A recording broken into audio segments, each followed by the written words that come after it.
दुष्यंत प्रदेश के उप मुख्यमंत्री हैं। उस नाते जो खारिया गांव के इलाके के कोई छोटे मोटे नजदीक के काम हैं, कोई नाली का है, कोई गली का है, कोई पानी का है, कोई बिजली का है, किसी ने कोई इंटरव्यू दे रखा है, कोई नौकरी का है, कोई और बात है, कोई डीसी रेट की बात है, तो वो प्रयास आपके बीच में बैठ करके किए जा सके। कुछ काम ऐसे होते हैं जो यहाँ से नहीं चंडीगढ़ से बनते हैं, वो यहाँ से ले जाकर चंडीगढ़ दुष्यंत के मार्फत आपके वो काम करवाए जा सके, इसलिए हम आज आपके बीच में आता है। जेजेपी जो बनी थी और जिस परिवार से, क्योंकि हम तो सारे लगभग इनेलो में थे पहले से, जब इसके दो दड़े हुए इनेलो के, उन हालातों पे तो मैं चर्चा नहीं करूंगा क्योंकि मेरे से भली भांति आप सब परिचित हैं। मगर जब जेजेपी बनी थी तो कुछ लोगों ने ये कहा था कि ये तो हवा का बुलबुला है, इसमें कोई दम नहीं। जींद का बाई इलेक्शन हो, जहां मुझे स्वयं चुनाव लड़ने का अवसर मिला और कांग्रेस के बड़े बड़े दिग्गज नेता हमारे सामने थे, मगर आप लोगों की मेहनत की हमने चुनाव में शायद जीत हासिल ना की हो, मगर लोगों के दिल जीतने का काम उसने किया। मोदी जी की लहर के बीच में लोकसभा का चुनाव भी लड़ा और केवल 9 महीने के अंदर अंदर विधानसभा का चुनाव भी हमारे सामने मुंह बाई खड़ा। जहां टीवी चैनल के लोग, ये कैमरा वाले भाई हमारे, कोई 1 सीट दिखा रहा था, कोई 2 दिखा रहा था, मेरे हिसाब से 2 तो किसी ने पार करी नहीं। वहीं आपके हौसले ने पूरे प्रदेश के लोगों के आशीर्वाद स्वरूप 16-17% वोट भी मिले, नई पार्टी खड़ी हुई और 10 सीट दुष्यंत के साथ वहां पर। 2 रास्ते थे अपने पास, एक तो था वे कांग्रेसियों के साथ बनाए, दूसरा ये था कि बीजेपी वालों के साथ बनाए। कांग्रेस की 31 थी, 10 जोड़ लो 41 बढ़ जाती। बिना 5-6 निर्दलियों की सरकार बननी नहीं थी। निर्दलियों के साथ बनी हुई सरकार कैसी और कितनी चलती है वो आप सब जानते हो, क्योंकि राजनीतिक लोग हो, खारिया गांव के लोग। इसलिए हमने 5-6 जो मांगे रखी उसको बीजेपी ने मान लिया। अमित शाह जी ने कहा भाई ये सारी बात तुम्हारी मानेंगे, आप हमारे साथ मिलकर हरियाणा को स्थिर और मजबूत सरकार दें। इसलिए हमने बीजेपी के साथ जाने का फैसला लिया, दुष्यंत उप मुख्यमंत्री बने। पहला काम इन 6 महीनों के अंदर, मुझे बड़े गर्व से खुशी है इस बात को आपके बीच में बताते हुए, 75% आरक्षण का जो लोग कांग्रेसी ये बहका रहे थे लोगों को पिछले लंबे अरसे से, भाई ये कहते हैं करते नहीं। पिछली कैबिनेट से जो पिछली कैबिनेट हुई उसमें इस बात पर मोहर लग गई कि आने वाले समय में विधानसभा में जब बिल पारित हो जाएगा तो फिर नौकरियों में हरियाणवी युवाओं को, हमारे भाई हमारी बहनों को 75% आरक्षण मिलेगा। ये और इसका रिजल्ट क्या आएगा कि जो 13-14 लाख युवा नौकरी लगे हुए हैं हरियाणा में प्राइवेट कंपनियों में, आज हम कोई ITI करता है, कोई इंजीनियरिंग करता है, कोई एमटेक बीटेक करके जाता है कोई गाँव में, तो देखते हैं लगभग यूपी के, बिहार के, बंगाल के लोगों को नौकरी मिलती है। कोई यहाँ पन्नीवाड़ा मोटा में करके जाता है तो उसको गेट से रिजेक्ट करके कह दिया जाता है तुम तो लोकल हो। यही बात है कि नहीं? जब ये कानून लागू हो जाएगा नवंबर के अंदर, दिसंबर में, तो आप ये मान के चलो 13-14 लाख में जहां 1.5 लाख है आज हरियाणवी, वहां 10 लाख हरियाणवियों को नौकरी मिलेगी। नया एक मामला है बुढ़ापा पेंशन का। कांग्रेसी इस बात को बहुत उठा रहे हैं पुरजोर तरीके से, 5100 कही थी, बढ़ाई 250 रुपए। आज मैं आपसे पूछता हूं कि अगर अपनी 46 सीट होती और दुष्यंत मुख्यमंत्री होता तो क्या कोई दिक्कत थी क्या? फिर तो कलम चौधरी देवीलाल जी वाली होती है, पहली कलम से उठा के लिख देते बूढ़ा बूढ़ी की पेंशन 5100 को रोकने वाला नहीं। मगर हम जब समझौता करने गए तो बीजेपी के लोगों का कहना था भाई एक मौके नहीं, इसको 5 साल में बढ़ाएंगे। मैं आज भी आपको वादा दे रहा हूं कि 5वें साल दुष्यंत के सहयोग से जो सरकार चल रही है, बुढ़ापा पेंशन को हम 5100 करवा करके देंगे। तीसरी बात रही किसानों, क्योंकि किसानों की पार्टी है और किसानों के दम पे खड़ी हुई। मैं छोटा सा उदाहरण दूंगा। पीछे जब ये चर्चा चली भी धान पे बिजाई पे रोक लगा दी सरकार ने पानी के उस पर। तो कांग्रेसियों ने खूब शोर मचाया था कि नहीं मचाया था? जगह जगह धरने दिए, जैसे आज दे रहे हैं वैसे ही दिए। दुष्यंत जी चंडीगढ़ जा रहे थे सिरसा से, और फतेहाबाद में कांग्रेस के लोग किसानों को साथ लेकर ट्रैक्टर पर जा रहे थे। दुष्यंत जी ने उनके ट्रैक्टर रुकवा कर कहा था कि जब तक मैं चंडीगढ़ में बैठा हूं धान पर रोक नहीं लगने दूंगा, चाहे कुछ भी हो जाए। परिणाम स्वरूप मैं आपसे पूछता हूं, क्या धान पर रोक लगी क्या हरियाणा? नहीं। आज एमएसपी को लेकर के बरगला रही है कांग्रेस। किसी भी को लाठी लगी तो वो हमें भी दर्द हुआ, मगर जो कांग्रेस करना चाह रही है उसको कतई हमें मानना नहीं, उसके बहकावे में नहीं आना। जब किसान क्रेडिट कार्ड, आज किसान क्रेडिट कार्ड तो सबके पास होगा कि नहीं है? जब अटल बिहारी वाजपेयी जी ने ये लागू किया था, अपनी सरकार हरियाणा में थी, तब कांग्रेसियों ने पुरजोर तरीके से इसका विरोध किया था और कहा था कि ये प्राइवेट बैंकों के हाथ गुलाम होने वाली बात है। यही बात कही थी कि नहीं? आप बुजुर्ग बैठे हो।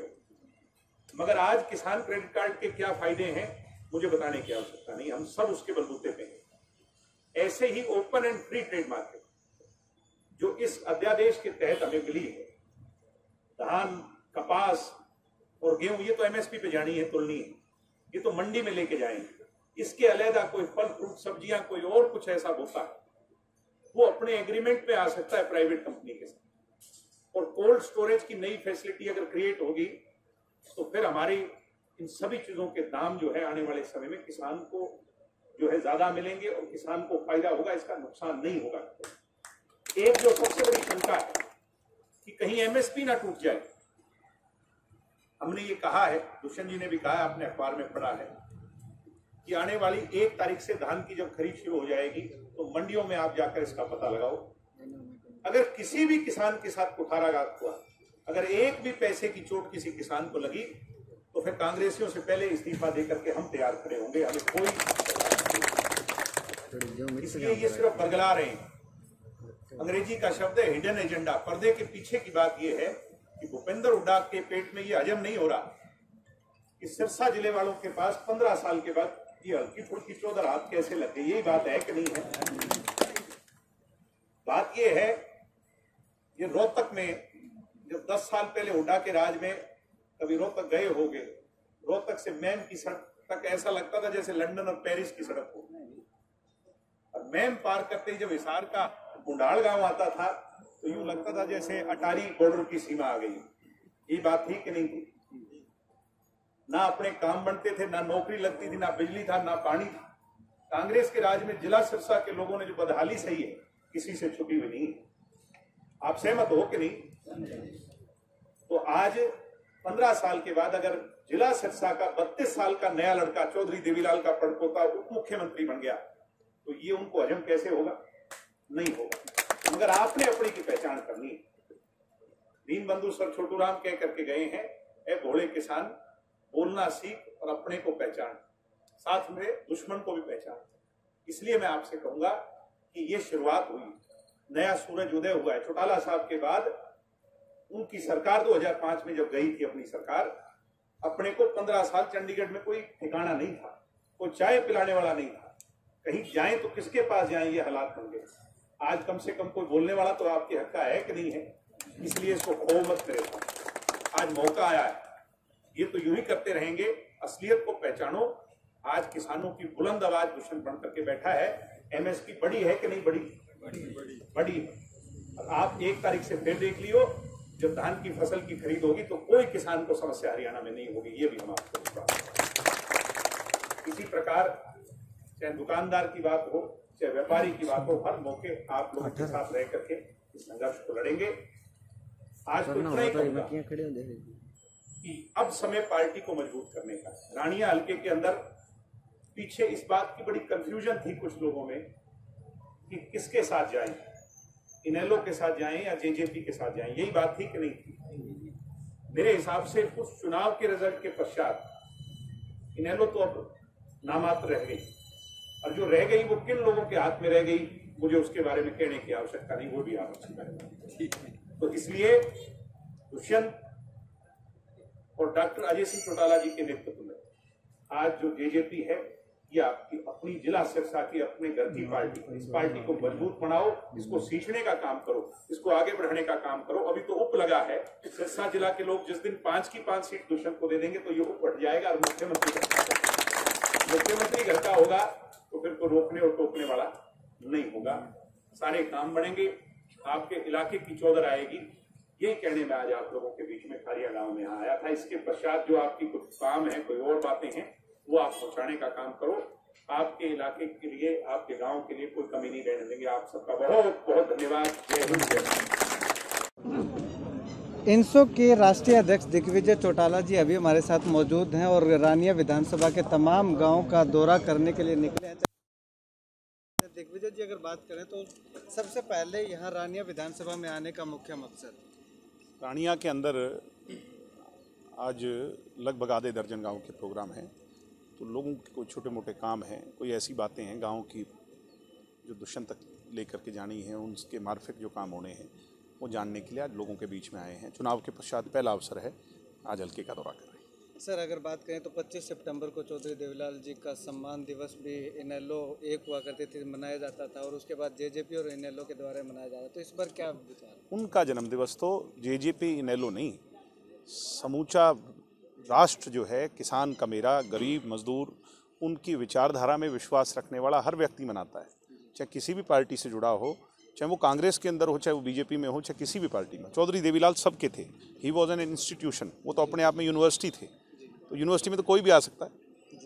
सर, अब अगर बात करें तो चौधरी देवीलाल जी से रिलेटेड ही बात है, क्योंकि किसानों के मसीहा कहलवा के गए हैं चौधरी देवीलाल जी, तो किसानों को सबसे ज़्यादा समस्या आ रही है। 3 अध्यादेश जो लागू कर रही है सरकार, उनका लगातार मैं ये जानना चाहता हूँ कि विरोध किस मकसद से कर रहे हैं? क्या विरोध सिर्फ राजनीतिक उस पर कर रहे हैं? अन्यथा अगर एमएसपी को लेकर के कर रहे हैं तो उसमें बड़ी क्लियरिटी प्रधानमंत्री मोदी जी ने बता दी है कि एमएसपी पर कोई चोट नहीं आएगी, मंडियों पे कोई चोट नहीं आएगी। जिसने बाहर बेचनी है वो बाहर बेचे, और जो ये सोचता है कि बाहर उसे एमएसपी नहीं मिल रहा तो एमएसपी वाली जगह मंडी में जाकर के बेचे। कोई मंडी खत्म नहीं होगी, इस बात का कमिटमेंट। और जिस दिन अगर कभी भी होगी तो हम सबसे पहले किसानों की लड़ाई में किसानों के साथ शामिल हो जाएं। सर, किसानों का कहना है कि जिस तरह से 3 अध्यादेश लागू कर दिए गए और उसके बाद एमएसपी का भी उसमें जिक्र नहीं किया गया, मौखिक तौर पे देश का प्रधानमंत्री, देश का मुख्य सेवक, देश का मोस्ट इम्पोर्टेंट और मोस्ट रिस्पॉन्सिबल आदमी जब ऑन रिकॉर्ड ये कह रहा है कि एमएसपी कोई दिक्कत नहीं आने देंगे, जब जो लागू है उसको दोबारा बताने की और उसको उस अध्यादेश में डालने की जरूरत नहीं। जो चीज़ लागू है वही तो हम जानना चाह रहे हैं ना। सर, किसान लगातार धरना दे रहे हैं, क्या आप किसानों के समर्थन में हैं? हम किसानों के समर्थन में नहीं, हम खुद किसान हैं। हम किसान परिवार में जन्मे हैं और किसानों के साथ सदैव हैं, थे और रहेंगे। मगर ये जो धरना दे रहे हैं ये किस एजेंडे से दे रहे हैं? ये आंदोलन जो कर रहे हैं, आंदोलनरत जो है, ये इसके पीछे कौन है, ये थोड़ा सा हमें जानना हो। सर, क्या लगता है आपको, कौन है? विरोधी पार्टियां हैं या फिर वो लोग हैं जो उगता हुआ सूरज जेजेपी को, दुष्यंत को नहीं देख सकते? और किसी स्टेट में क्यों नहीं हो रहा प्रदर्शन? राजस्थान में कांग्रेस की सरकार है, बताओ वहाँ क्यों नहीं हुआ? और अन्य स्टेटों में, यूपी में क्यों नहीं हुआ प्रदर्शन? और किसी स्टेट में प्रदर्शन नहीं हो रहा? सिर्फ और सिर्फ हरियाणा के अंदर दुष्यंत चौटाला को टारगेट करने के लिए ये सारा खेल रचा रहा है। ये गहरी साजिश है। सर, अभय सिंह चौटाला जी का एक बयान आया है कि 9 महीनों में 9 से ज़्यादा घोटाले कर दिए गए, और ज़्यादातर घोटाले वही हैं जो विभाग दुष्यंत चौटाला जी। मैं आपको बताता हूँ कि हमने अपने डिपार्टमेंट को और अच्छी तरीके से चलाने के लिए और उसमें जो करप्शन था उसको ख़त्म करने के लिए दुष्यंत जी ने ही सारी इंक्वायरियाँ बिठाई और उसके अंदर सारी कमियां खामियां निकाली। जो दोषी थे उन पे कार्रवाई की, उन्हें सस्पेंड किया। तो इसमें अभय सिंह चौटाला जी का क्या योगदान है? अगर हम कुछ कर रहे हैं अपने डिपार्टमेंट और हरियाणा प्रदेश की जनता के भले के लिए, और उसके अंदर अगर कहीं करप्शन सामने आ रही है और उसका सफाया हम कर रहे हैं, तो ये गलत है या सही है? अभय सिंह चौटाला जी से जाके पूछिए। एक आखिरी सवाल करूंगा सर, जब दुष्यंत चौटाला सांसद थे तब दुष्यंत चौटाला की काफ़ी वाहवाही हुई थी, ट्रैक्टर को कर मुक्त करवाया, ट्रैक्टर से संसद गए, लेकिन उसके बाद जैसे उप मुख्यमंत्री बने तो सोशल मीडिया पे, तमाम प्लेटफॉर्म पे खिलाफत देखने को मिली है, क्या कारण मानते हैं?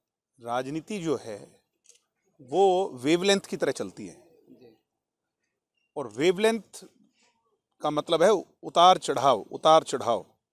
इसके अंदर अच्छा समय भी आता है, बुरा दौर भी आता है। कई बार कुछ ना करे भी कुछ लोग ऐसा प्रोपेगेंडा रच देते हैं कि वो आपको ब्लेम करते हैं। अगर कोई भी हरियाणवी जो हमारा अपना परिवार है, हर जन इस प्रदेश का हमारा परिवार है। अगर कोई भी हमारे से नाराज़ है तो हम उसको अपने आप गले लगा के मनाएंगे।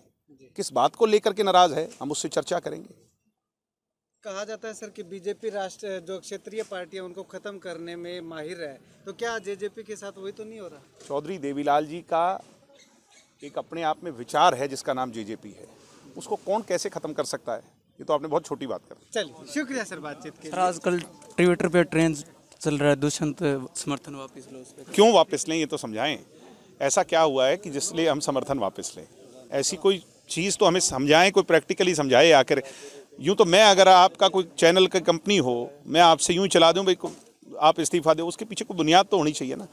एमएसपी को लेकर के शंका है, वो बात क्लियर हो गई। और बताओ कोई बात है? सर किसान कह रहे हैं कि हम आश्वासन पर नहीं डटेंगे। आश्वासन, मेरी बात सुनो, जो चीज़ पहले से लागू है वो आश्वासन थोड़ी है, वो तो कागजी तौर पर लागू है। जो एमएसपी लागू है, एमएसपी का रोड़ा है ना। हाँ, तो एमएसपी तो लागू है और एमएसपी टूट नहीं रही, उस पर अध्यादेश आ ही नहीं सकता दोबारा से कोई लाना बिछाए। एमएसपी सिर्फ 2 प्रदेश में, हरियाणा में और पंजाब में, और कहीं एमएसपी नहीं है। तो जहाँ एमएसपी है वहाँ एमएसपी लागू रहेगी, ये बात प्रधानमंत्री ने कह दी। तो दिक्कत किस बात की है? किसान की जेब में कोई नुकसान नहीं होगा, किसान को परेशानी नहीं होगी, बल्कि और ज़्यादा कंफर्ट, किसान और ताकतवर बनेगा। इसकी और ये कदम है मजबूत।